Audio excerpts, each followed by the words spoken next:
ça. J'aime pas trop. Enfin. Alors rebonsoir, comme promis. Donc je reviens ici pour parler donc plus sérieusement donc de mes critiques sur l'audio que j'avais donné par rapport aux imams et aux théologiens quant à la mémoire phallocratique donc de ceux qui nous enseignent la religion islamique. Donc aujourd'hui, ce que je vois et ce que je constate d'ailleurs depuis pas mal de temps, c'est que dans tous les cursus quasiment de religion islamique, pourtant j'ai bien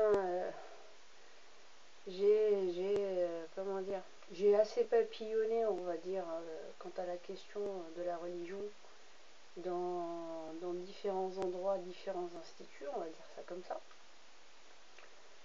Et ce que je remarque en majorité, c'est que la majorité du temps, nous n'avons que des enseignants hommes. Quand il y a une ou deux femmes qui enseignent, en réalité, on a affaire soit à des psychologues reconvertis, psychologues théologiennes qui ne sont pas forcément... voilà, qui sont juste en train de répéter ce que les hommes leur ont enseigné et auprès desquels elles se sont elles-mêmes formées. Je vois une certaine timidité à condamner fermement une certaine attitude et un problème d'indépendance de réflexion chez beaucoup de femmes musulmanes dites théologiennes, dans le sens où elles ne dépassent pas le cadre et les barrières que les hommes lui ont mis. Et donc, l'esprit critique, il faut l'avoir. Et bizarrement, là, on est boycotté par un maximum de monde, où on est prise un peu à la rigolade, parce que bon, le ton sur lequel je prends les choses, des fois c'est agressif, des fois c'est sur le ton comment dire, de la rigolade. Alors on prend comme ça pour une faux folle, mais le but c'est surtout aussi d'essayer de décomplexer un maximum de musulmans qui se sont eux-mêmes muselés justement par la peur de ne pas convenir parce qu'il y a plein de regards inquisiteurs et la peur de poser des questions, ou bien quand on doit poser des questions, ça doit être dans le cadre de ceux qui arrangent, ceux justement qui nous formatent, pas qui nous forment. Il y a une nuance. Donc moi je fais une différence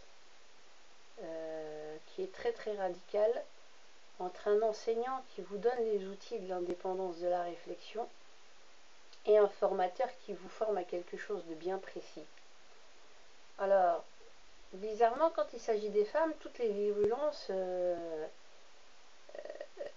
comment dire, peuvent aller à son encontre. C'est comme un acquis, en fait, dans l'inconscient collectif que une femme, par défaut, ne peut pas... On le dit du bout de la langue, là, juste histoire de faire joli dans le cadre. Mais quand on vous remet en place avec de vrais arguments, là, bizarrement, tout le monde se met en sourdine, ou bien on vous évite, ou bien on ne vous répond pas, ou bien on ne vous invite pas à débattre. Moi, ça ne m'intéresse pas les débats publics et les conférences. Je ne suis pas une conférencière.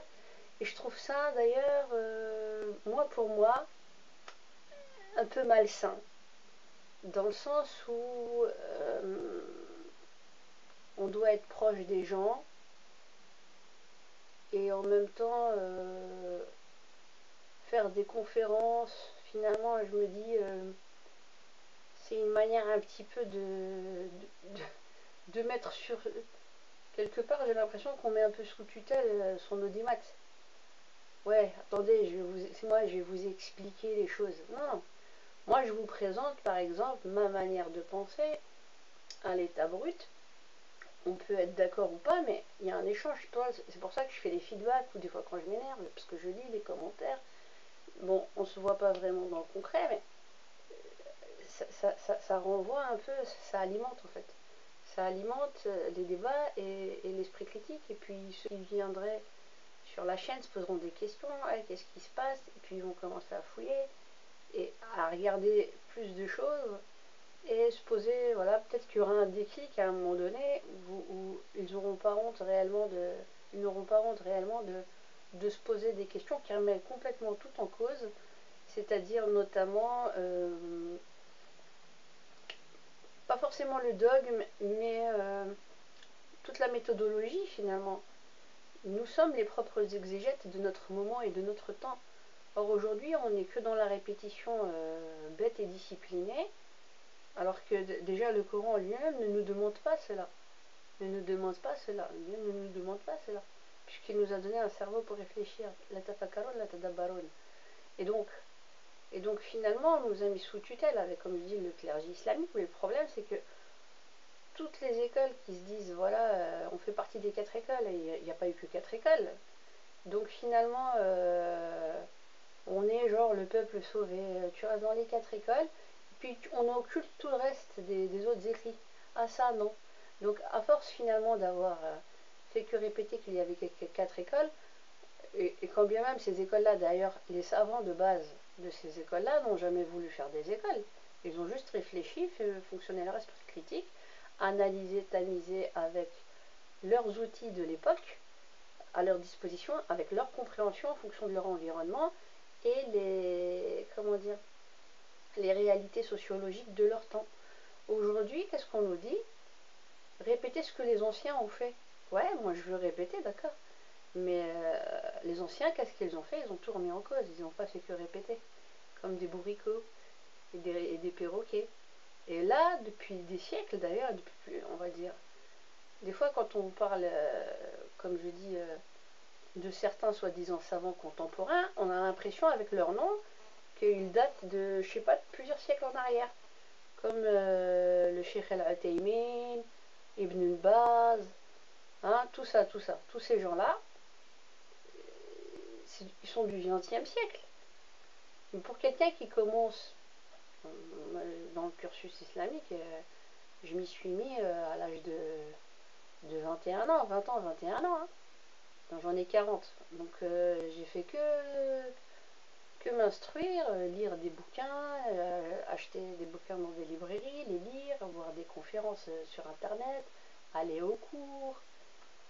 Donc le piège où est-il, comme je dis, c'est qu'on s'est fait polluer par des écrits dans les librairies dont même les libraires eux-mêmes ne lisent pas forcément ce qu'ils vendent parce que voilà quoi, pour eux c'est plus un business qu'autre chose et ils se croient aussi dans leur tête être bien guidés, faire des choses bien, ok, mais le problème c'est qu'aussi dans certains livres on vous vend du poison et le poison il est tellement c'est tellement subtil parce qu'on est parti déjà comme une vérité absolue que la femme, elle devait quelque part être totalement sous tutelle de l'homme. Donc automatiquement, ça crée des exégèses qui vont justement dans ce sens, et un surplus de bouquins où vous voyez par exemple, je ne sais pas si vous avez vu le livre La personnalité de la femme musulmane, mais il ne faut jamais l'acheter celui-là, ou bien d'autres d'ailleurs. Tout ça, c'est des conneries. Chacun a ses particularités.